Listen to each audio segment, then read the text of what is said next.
One pasuk for today, long weekend, we could go a little longer. Yud Aleph Tetvav. Ra Yeroa Ki Arav Zar. This is talking about a judge that, and we'll see how else it's applicable to,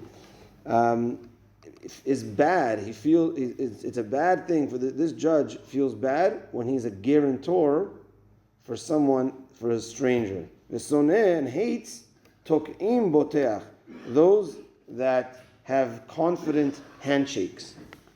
So what's going on? What's going on over here?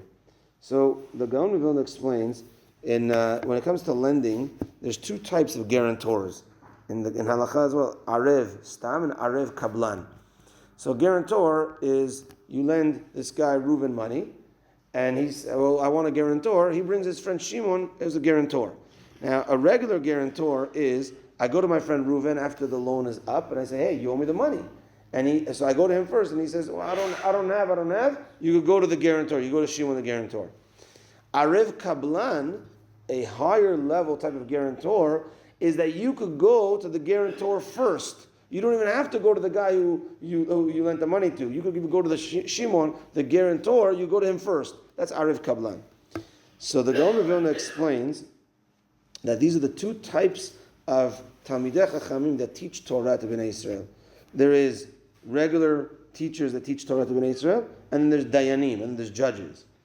So he says that also connects the Sareh Chamishim and Sareh Me'ot in some way. He says as follows: when a person teaches Torah, not a Dayan, a person that teaches Torah, he becomes an Arev, a guarantor for this person.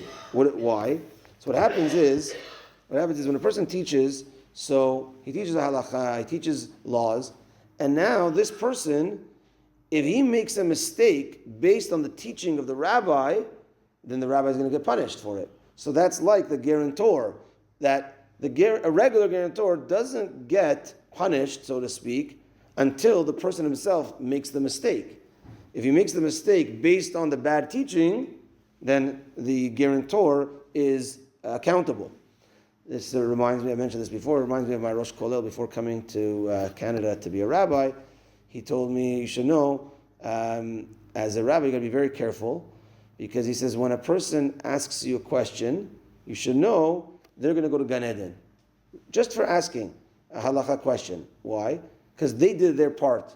Even if they do the wrong halakha based on you, they did their part.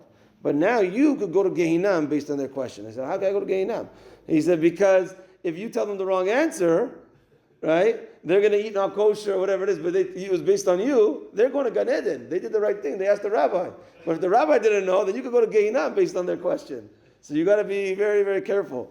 So this is the same thing. You're a guarantor.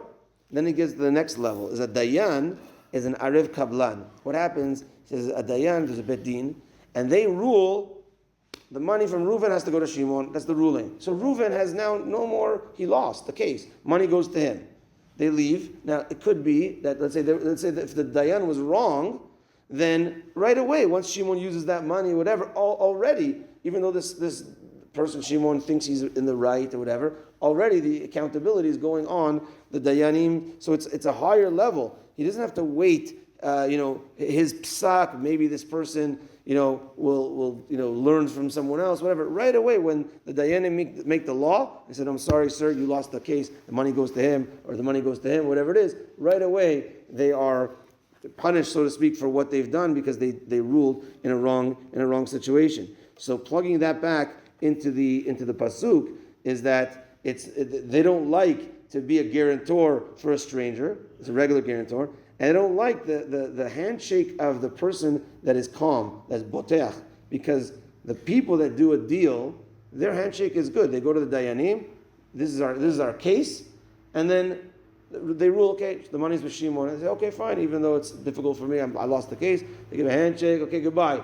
But the hate, so to speak, is on the Dayanim's head. And the hate as well is, the last shot is, when a person loses in court, they get upset. And who does the hate go to? The Dayanim. So if they're not a Dayan, then they're not part of the case. But when you're in there, then hold on a second, then you're also part of the hatred when the guy loses. So now, of course, not to take it as, so therefore, let me not be a rabbi, let me not be a Dayan. No, it's just teaching us to have that there's more responsibility involved and more accountability involved as well. Baruch Adonai le'olam. Amen ve'amen. Rabbi Chananya ben Akashya omer ratzah kadosh baruch hu lezakot et Yisrael. Lefich achiva ben Torah שנאמר על החפץ ועל צדקו. הגדיל תורה וידיר.